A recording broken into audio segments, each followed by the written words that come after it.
Bonjour tout le monde, on se retrouve aujourd'hui pour une nouvelle vidéo où je vais vous emmener voyager un petit peu avec moi. Je voudrais vous présenter des romans qui m'ont fait découvrir, voyager en Asie de l'Est, donc notamment en Chine, au Japon, en Corée du Sud et au Vietnam.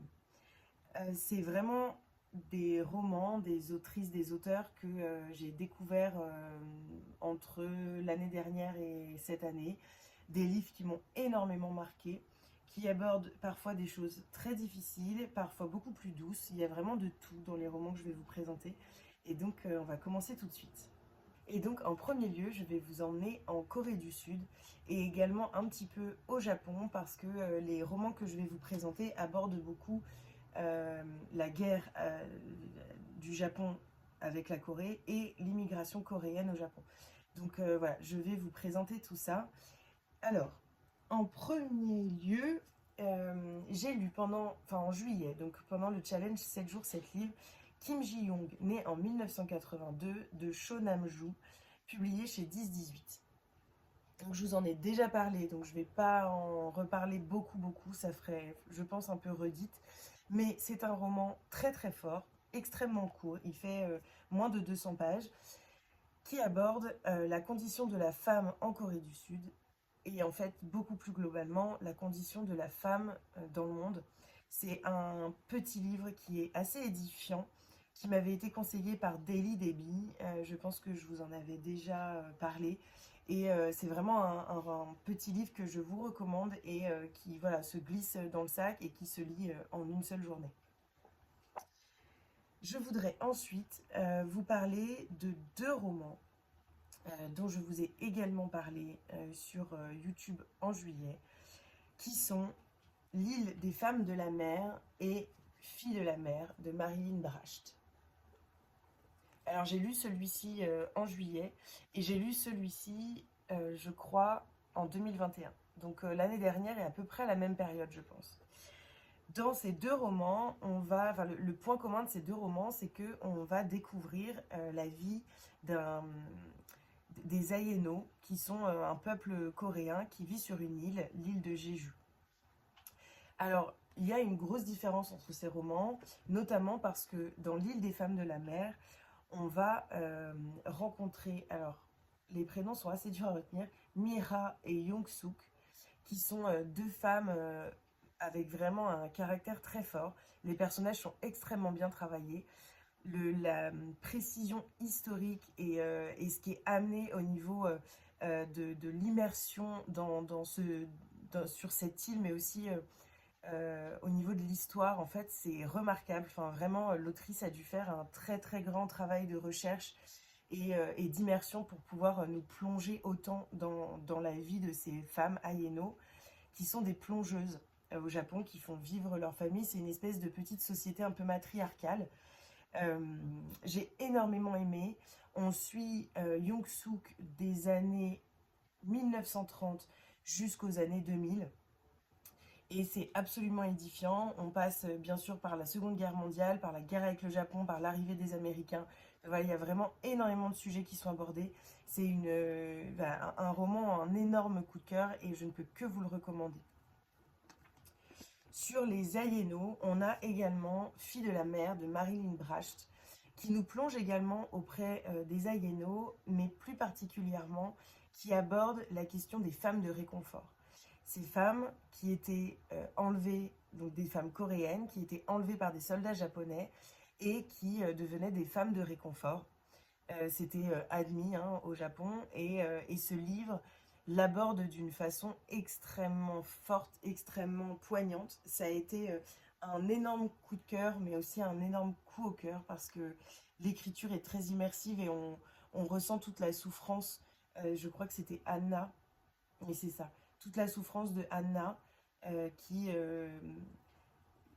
nous transperce en fait complètement. Ce roman m'avait complètement bouleversée je l'ai encore en tête, j'ai encore beaucoup de choses en tête de ce roman et donc je ne peux que vous le conseiller.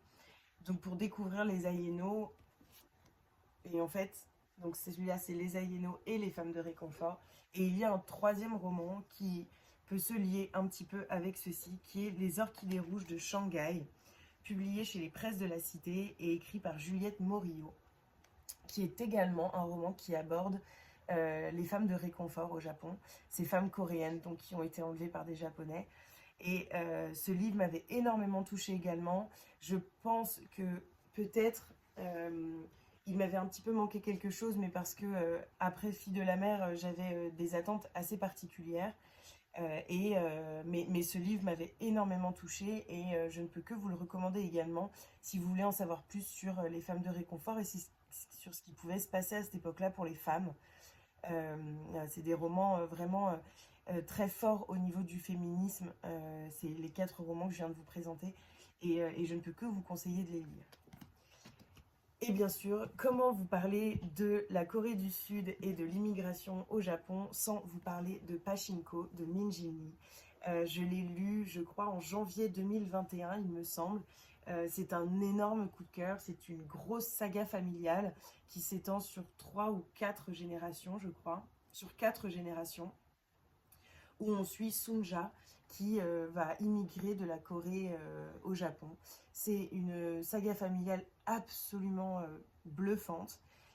Tout comme un petit peu l'île des femmes de la mer, j'ai trouvé ce roman extrêmement bien travaillé, que ce soit au niveau des personnages ou de l'histoire et des événements historiques de cette époque-là. J'ai été complètement bouleversée par ce livre et je ne peux que vous recommander de le découvrir. Je crois qu'il est sorti en poche, mais je ne me souviens plus chez qui. Voilà, il faudra aller regarder, mais en tout cas, une grosse brique. Il fait à peu près 600 pages, mais ça vaut le coup. Donc, je ne peux que vous le conseiller. Je voudrais donc, dans la continuité, vous amener avec moi au Japon. J'ai beaucoup lu sur le Japon, mais j'ai pas beaucoup de livres sur moi parce que je les ai prêtés. Donc, je voudrais vous parler de Ogawa Ito. Donc là, c'est la papeterie Tsubaki, mais je voulais notamment vous parler du restaurant de l'amour retrouvé que j'ai prêté à ma maman et de Aki Shimazaki, Le poids des secrets. Donc c'est une pentalogie. Je n'ai pas lu le dernier, mais j'ai lu les 4 premiers et donc j'avais bien envie de vous en parler parce que je trouve cette pentalogie absolument bluffante. Pour débuter, Ogawa Ito est une autrice japonaise qui m'a complètement envoûtée quand j'ai découvert Le restaurant de l'amour retrouvé, qui était un petit roman extrêmement doux, extrêmement poétique, qui amène voilà, énormément de douceur et qui permet de passer un très joli moment. Voilà, il a été écrit avec une écriture très belle, très douce, très fluide. Et on est entièrement plongé. Et je trouve qu'en fait, dans la papeterie de Tsubaki, il y avait un peu de ça, de cette... c'est des romans un petit peu qui se délectent, qui permettent de s'évader dans quelque chose de très doux. J'ai peut-être un petit peu moins accroché avec la papeterie de Tsubaki, mais je vous le recommande à 100%. C'est vraiment un roman très très beau sur une petite papeterie et puis l'autre sur un restaurant de l'amour retrouvé. Je ne veux pas vous en dire beaucoup parce que c'est vraiment, je pense, des livres où il faut se plonger dedans et se laisser porter par la plume d'Ogawa Ito, par la justesse de ces mots et par la douceur voilà, qui nous enveloppe, la douceur de ce roman qui nous enveloppe et qui vient nous prendre. Et donc, un très très très très bon moment avec Ogawa Ito. Je crois que j'ai un autre roman d'elle dans ma palle qui est Le jardin arc-en-ciel. Si vous l'avez lu, n'hésitez pas à m'en faire un retour. Voilà, il me faisait très envie. Je l'ai acheté à Book Off et depuis, je l'ai pas lu. J'ai pas eu le temps.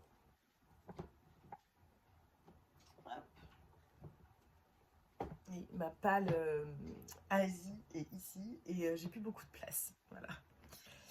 Ensuite, Aki Shimazaki, qui est également une autrice japonaise, qui a écrit plusieurs, je crois, pentalogies, ou en tout cas 2 dont je suis au courant, et notamment Le poids des secrets, que mon chéri m'avait offert à Noël, je crois, il y a 2 ans, ou à mon anniversaire, je ne sais plus très bien.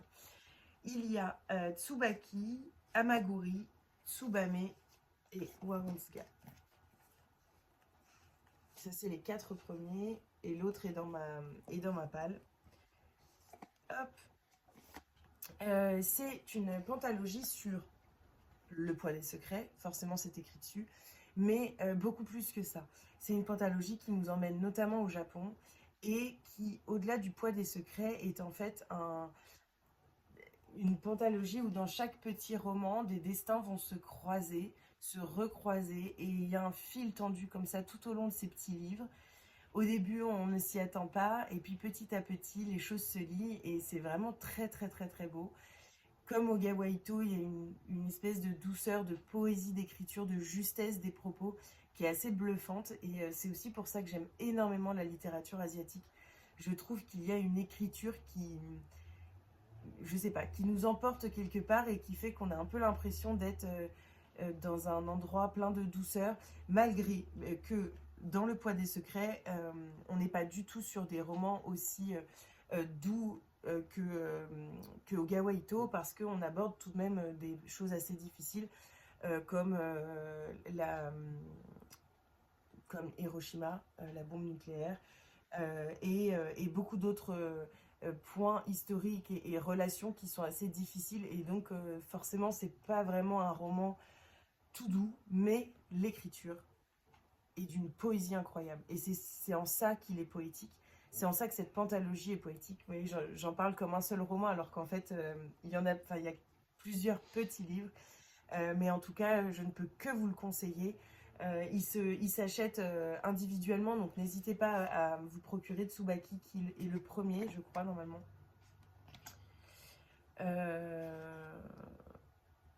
Ouais, Tsubaki, c'est le premier. Amaguri, Tsubame, Wazure Nagusa et Otaru, que je dois lire. Et elle a également écrit deux autres pentalogies, Au cœur de Yamato et L'ombre du chardon. Voilà, il va falloir que je regarde tout ça pour éventuellement me les procurer. Donc voilà, c'est fini pour le Japon. J'avais un petit peu moins de livres que ce que je voulais, mais il y en a beaucoup que j'ai pas. Et enfin voilà, il y avait tellement de livres dont je voulais vous parler que je préférais vous parler des livres que j'ai déjà en ma possession. On va ensuite partir au Vietnam pour vous parler de deux romans qui sont Les Os des filles de Linh Papin et Pour que chantent les montagnes de Nguyen Phan Khai. Alors, le roman de Nguyen Phan Khai, je vous en ai déjà parlé et je vais vous en reparler dans une vidéo qui normalement ne sera pas sortie sur la rentrée littéraire 2022, sur les parutions de la rentrée littéraire d'août, mais je ne pense pas qu'elle sera sortie, donc je vous en parle quand même un petit peu. Mais en quelques mots. Dans ce roman, on part au Vietnam, donc à partir de 1970, je crois. C'est un roman absolument édifiant. L'autrice a vécu la guerre au Vietnam. C'est une autrice qui a une écriture complètement enveloppante. En fait, on pourrait le comparer à Pachinko un petit peu sur cette histoire de saga familiale et de romans historiques engagés et très très très très très très immersif. C'est un livre qui m'a bouleversée, qui sort le 24 août. J'espère que comme Pachinko, il aura un joli chemin auprès des lecteurs français, parce que je pense que c'est extrêmement important de ne pas oublier ce qui s'est passé au Vietnam et toute l'horreur qui s'y est déroulée. J'ai lu plusieurs romans sur la guerre au Vietnam, et celui-ci vraiment s'est démarqué, et donc je ne peux que vous le conseiller. J'ai été extrêmement touchée par les personnages, que ce soit en bien ou en mal, extrêmement émotive à certains moments, parce qu'il y a des moments très durs, des questionnements durs, des scènes qu'on se figure tellement l'écriture est immersive et qui font, voilà, qui sont pas très agréables. Mais c'est une incroyable lecture que je ne peux que vous recommander si vous voulez un petit peu découvrir le Vietnam. Nous avons également Les Os des filles de Linh Papin. Ce petit livre est très grand par ce qu'il renferme. J'avais eu un énorme coup de cœur pour ce roman de Linh Papin, qui est l'histoire de trois femmes. Il y a Ba, sa fille et sa petite fille, qui est en fait l'autrice elle-même. C'est-à-dire que l'autrice raconte la vie de sa grand-mère, de sa mère et sa vie à elle. Et elle aborde la guerre du Vietnam Elle aborde exactement à partir des années 60, pendant la Seconde Guerre d'Indochine, dans un village vietnamien sous les bombes.